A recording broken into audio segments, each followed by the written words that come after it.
समय ठहर गया था। शिव अपनी पत्नी का जलता हुआ शरीर गोद में लिए पूरे ब्रह्मांड में भटक रहे थे। उनके दर्द से तीनों लोग कांप उठे। देवता भी भयभीत थे। एक वैरागी का प्रेम पूरी सृष्टि पर भारी पड़ रहा था। क्या यह दुनिया की पहली प्रेम कहानी थी? यह सबसे दर्दनाक विरह की दास्तान। यह कहानी है शिव और शक्ति के उस अनोखे प्रेम की, जिसमें प्रेम था, त्याग था, बलिदान था और कभी न टूटने वाला बंधन था। सृष्टि की रचना के पश्चात ब्रह्मा ने अपने मानस पुत्रों को लोक व्यवस्था का दायित्व सौंपा।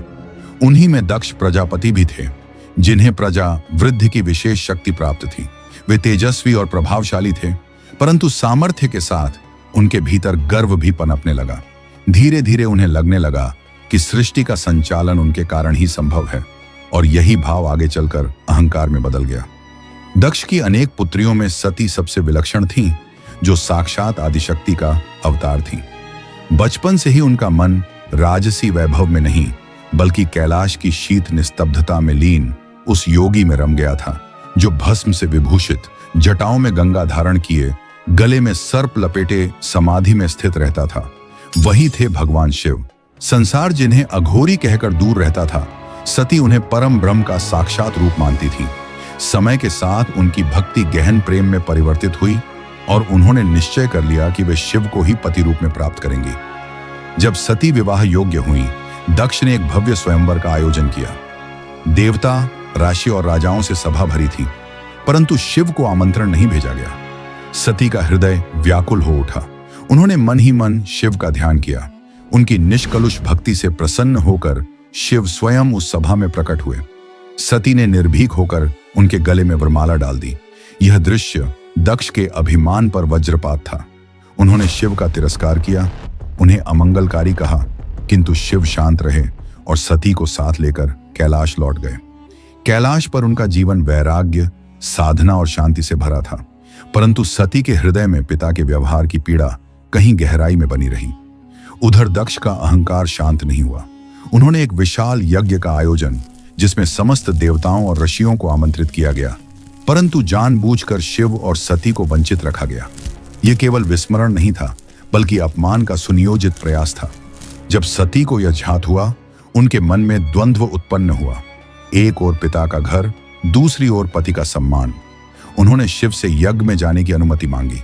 शिव ने समझाया कि जहां अपमान की संभावना हो, वहां जाना उचित नहीं, परंतु सती के हृदय में पुत्री का स्नेह प्रबल था। अंततः शिव ने अनुमति दी, किंतु सावधान रहने को कहा। यज्ञ स्थल पर सती ने देखा कि वहां शिव के लिए न आसन था, न अर्घ्य, न सम्मान। दक्ष ने सबके सामने शिव के लिए कटु वचन कहे। यह अपमान सती के लिए असहनीय था। उन्होंने सभा के मध्य दृढ़ स्वर में कहा, जिस देह ने ऐसे पिता के घर जन्म लिया हो, जिसने मेरे आराध्य पति का तिरस्कार किया हो, वह देह मेरे लिए अब पवित्र नहीं। योगाग्नि प्रज्वलित हुई और सती ने उसी यज्ञ अग्नि में अपने प्राण त्याग दिए। यह समाचार पाकर शिव का धैर्य टूट गया। उनका शोक प्रचंड क्रोध में परिवर्तित हुआ। उन्होंने अपनी जटाओं से एक अग्निमय शक्ति प्रकट की, जो वीरभद्र के रूप में अवतरित हुई, और उनके साथ भद्रकाली भी प्रकट हुई। शिव के आदेश से वे यज्ञ स्थल पर पहुंचे और वहां अभिमान तथा वैभव का विनाश कर दिया। दक्ष का सिर धड़ से अलग कर दिया गया। यज्ञ विध्वस्त हो गया। देवताओं की प्रार्थना पर शिव का क्रोध शांत हुआ। उन्होंने दक्ष को पुनर्जीवन दिया, परंतु उसके कटे हुए सिर के स्थान पर बकरे का सिर स्थापित किया, जिससे उसका अहंकार सदा स्मरण रहे। शिव का शोक फिर भी शांत न हुआ। वे सती के दग्ध शरीर को उठाए दिशाओं में भटकते रहे। सृष्टि का संतुलन डगमगाने लगा। तब भगवान विष्णु ने सुदर्शन चक्र से सती के शरीर के अंगों को पृथ्वी पर विभिन्न स्थानों पर गिराया। वे स्थान आगे चलकर शक्तिपीठ कहलाए। इसके पश्चात शिव संसार से विरक्त होकर गहन तप में लीन हो गए। कालचक्र ने पुनः करवट ली और सती ने हिमावत तथा मैना देवी के घर पार्वती के रूप में जन्म लिया। बाल्यकाल से ही उनके हृदय में शिव के प्रति वही अनजाना अनुराग जागृत था। समय के साथ यह प्रेम गहराता गया, परंतु शिव को प्राप्त करना सरल नहीं था। इसी समय तारकासुर नामक असुर ने तीनों लोकों में आतंक फैला रखा था। उसे वरदान प्राप्त था कि उसका वध केवल शिव पुत्र ही कर सकता है।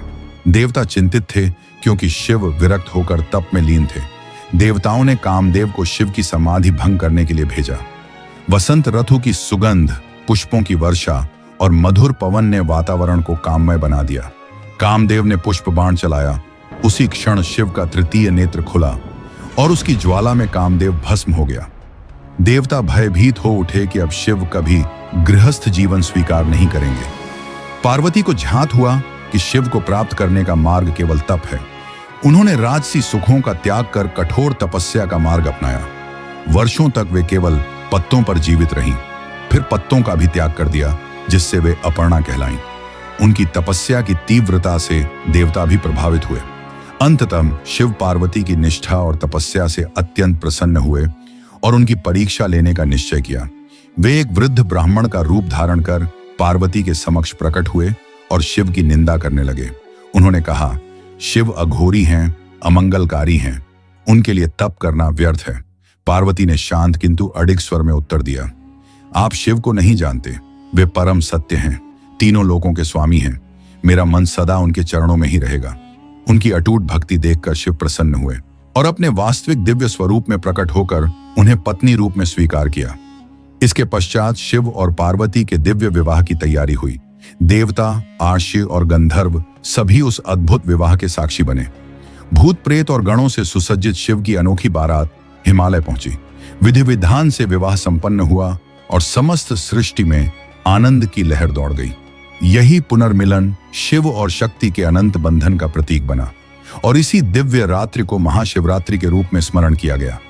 जब विरह का अंत हुआ, तपस्या सफल हुई और चेतना तथा शक्ति पुनः एक हो गए। अगर ये वीडियो आपको पसंद आए तो वीडियो को लाइक और चैनल को सब्सक्राइब करें